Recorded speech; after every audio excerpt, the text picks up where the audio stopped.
Let's talk about Maggie Gyllenhaal's new film, The Bride, which stars Jessie Buckley. You also have Christian Bale, Peter Sarsgaard, Penelope Cruz. This is one of those movies that I was so excited for, honestly. I always love when a artist wants to come in and just throw out anything we know of a subject or anything and say, this is my interpretation. And I think Maggie Gyllenhaal does that here with The Bride. This is something unlike we've seen before, and it is something that I think is going to resonate a lot. It's going to have a lot of people talking bad, talking good. I think people are going to be excited for what the future can hold with interpretations. And I think Buckley is showcasing just how much of an incredible actress she truly is, because you go from something like Hamnet last year to being awards, and then a week before the most coveted award, you could say, comes around for her, now we have The Bride, which is a 180 of the role she did in Hamnet, but yet showcasing a ton of range. So let's get into The Bride, what exactly happened, and what does it all mean? Now, with Any Explains, I'm giving you my own interpretation. Maggie Gyllenhaal might come out one day and say, this is what The Bride exactly is, but this is my interpretation, and I may be wrong, and this is just what I got from it. This film basically revolves around Frank, short for Frankenstein, of course, Frankenstein's monster, whatever you want to call him, played by Christian Bale, coming to a doctor to help him find a mate. He feels lonely. He wants to feel a companion. He even talks about sex, so there's that. And he wants the doctor to give him a mate. And they're going to do this by finding somebody who's already dead and bringing them back to life, just as Frankenstein was brought back to life as well. And so we see that with the help of Dr. Euphronious, who is played by Annette Bening, they find a body of a young girl named Ida who was killed by the mob. We meet Ida at the beginning of the film as well, and she is played by Jessie Buckley. She is at a club with these mobsters, and she seemingly is there doing something. Although we don't find out exactly what that is, we will eventually find out. Now, during this time at the club, she is possessed by Mary Shelley, which threw me for a loop when I saw that Mary Shelley was also part of this film, and she talks about wanting to tell the story of the bride. And so we have Mary Shelley now possessing Ida, and Ida now is able to speak in this English accent, and she's able to come up with this like literary terms and all of that, and recite poetry, recite these passages and all. And she's eventually killed by the mob because she starts to talk about the mob boss, Lupino.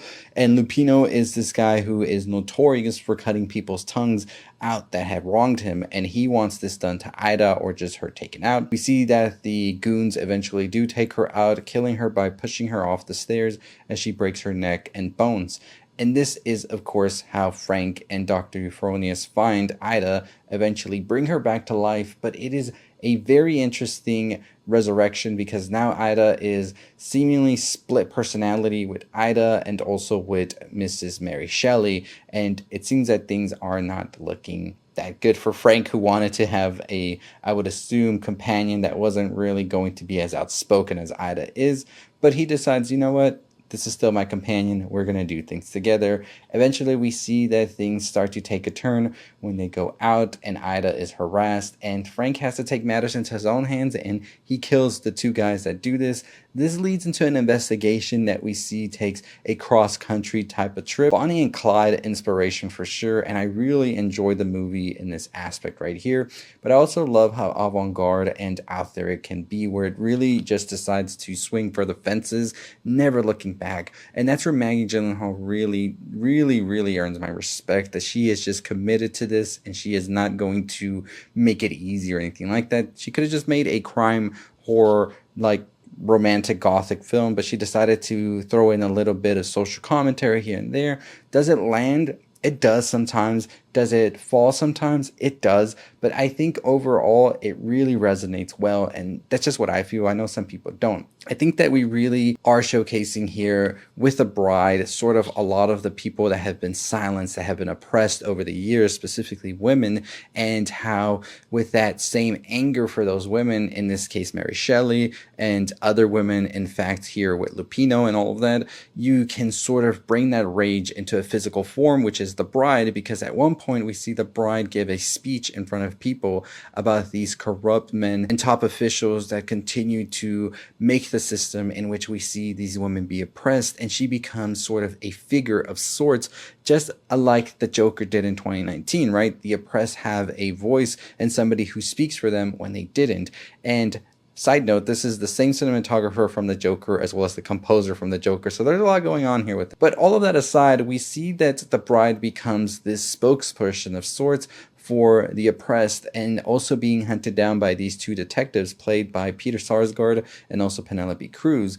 We find out that Peter Sarsgaard's character here has a connection to Ida, and Ida realizes that this detective, she also kind of remembers him. Her memory is a little fuzzy, so she can't remember everything, but she starts to remember. So Peter Sarsgaard plays Clyde and Penelope Cruz play Myrna. They eventually are able to pinpoint where the bride and also Frank are headed to. They have a fascination, well, Frank does, with this actor named Ravi, who is played by Jake Gyllenhaal, and they are on a cross-country trip to find him, and they eventually do, and Frank gets sort of like put down by Ravi as just like a crazy guy and all of this, which really hurts him internally, because Ravi was really this guy that he looked up to so much and got him out of a lot of dark moments in his life as he is trying to find a purpose, right? And we see that that really does hurt Frank, but he decides to move forward from it. So we see that this is where Ida lays eyes on Clyde, and she remembers it all. They eventually have another meeting, and that's when we find out from Clyde himself that he actually was working with Ida, and the police were as well, in order to infiltrate more into Lupino. But of course, with crooked cops and all of that, it got dropped. Ida, however, wanted to continue to sort of investigate Lupino and bring him down, and Clyde took advantage of this, slept with her, but never helped her out in any way. So he decides that, you know what, I'm not a good cop, and Myrna, you should be on top of the case. Myrna, throughout the whole film, had been facing sexism and misogyny from people that just didn't feel that she was cut out to be a detective because she was a woman, and she now becomes lead detective on this as she eventually tracks down Frank and also the bride at a drive-in, and she is like cornering them, and then realizes that they are just trying to live their life happily, but they're not able to, because they've left behind a path of murders in the public's opinion, even though a lot of these murders, or all of them, were pretty much justified because these people were being very, very horrible to them. But alas, not much can be done. We see that Frank decides to finally propose to Ida for the first time, and he had told her before he had done it, but Ida realizes that he had been lying, and this caused a big rift between them. But now she sees how much he really cares for her, and they decide to kind of have this relationship, but it's cut short when Mr. Frank here gets shot in the head and killed, and we see that they are now on the run. The bride decides to take Frank to Dr. Euphronious to try and fix him, but she says nothing else can be done, and that's that. Mr. Frank is dead. We hear that Dr. Euphronious also decided to bring back her husband, and that it didn't work, and she says that they just need to let it be, and that this is how things are. This, of course, is not good for Ida, but we also have Myrna here listening, and one of Lupino's goons, and we see that Lupino's goon comes out to shoot Ida, and the rest of the police also come and start shooting Ida, killing her in a rain of bullets that was just like, oh man, this is just horrible.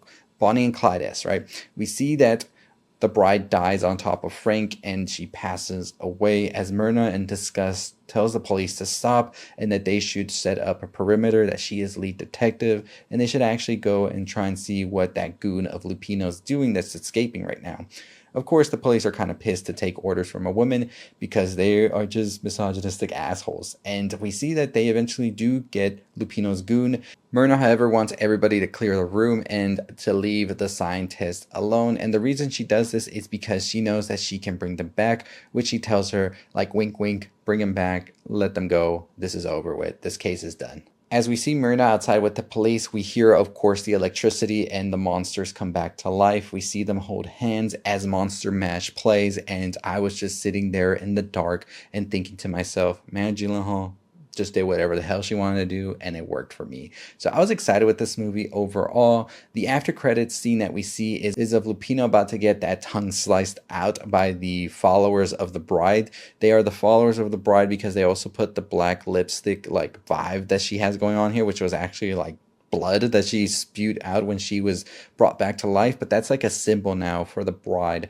and that she is this sort of feminist like person that they follow, that is like, hey, all of that rage you have in you, channel it and make a change. And that's exactly what the bride, I think, represents here. She may be dead, well, dead, of course, in the eyes of the public, but I think that what she started, this rage, this sort of movement, continues to brew on and will continue to be a driving force for these women to persevere, to move forward, and use violence in order to get that as well, because they are revolutionaries and they are going to change this horrible dynamic that they have right now.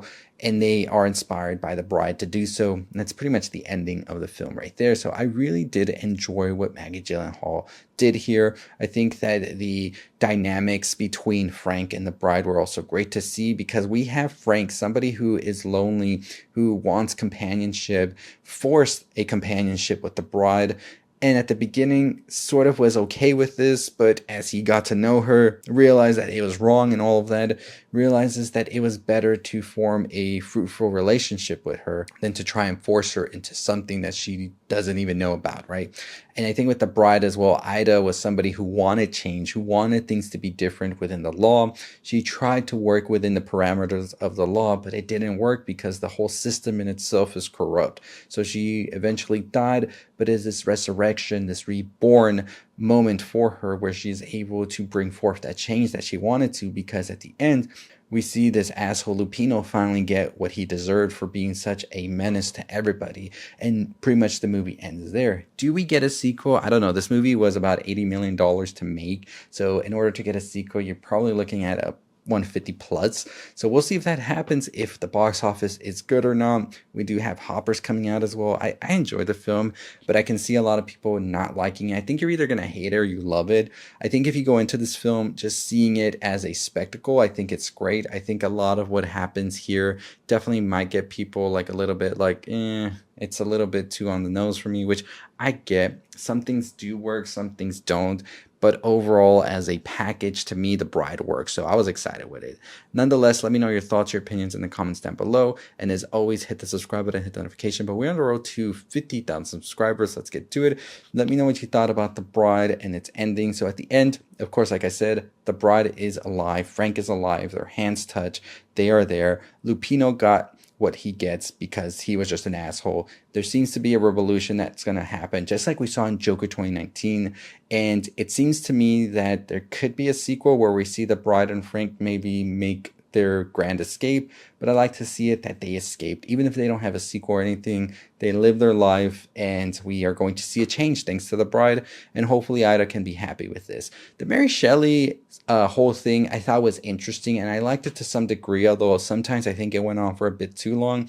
And with that, I do understand what Maggie Gyllenhaal is trying to get at least I hope I understand, is this whole thing about the woman that came before us, the rage that they feel, the rage that the movements they wanted to start, the whole like push forward, and all of this continues on with the next generation of women.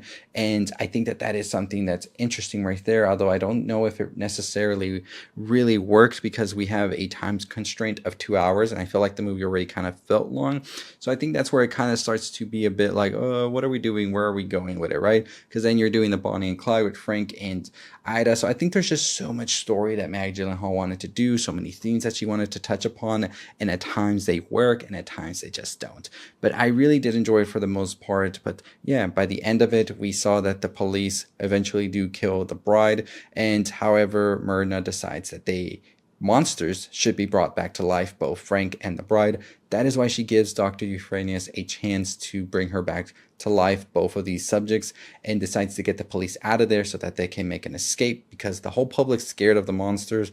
They're never really going to side with the monsters. Even though their reasoning for what happened and all of that is kind of valid, it's not going to work out in the long run. Myrna knows this. It's taken her so long to even get the respect of them, and that's just because she's a woman. Now imagine how they view the bride and also how they view Frank as these monsters. they're never going to make it, right? So that's why Myrna decides to have a soft spot for them at the end. And I think the movement that the bride started is important and will continue to be an important one for sure. So very excited to see what we get if they decide to do a sequel or not. Let me know your thoughts and opinions in the comments down below. But as always, that's going to do it for me. 50,000 subscribers is our goal. Hit the subscribe button, hit the notification bell. Let's get to it. We can talk more spoilers if you want for the bride, more themes and all of that. Let me know in the comments down below. As always, stay safe, stay positive.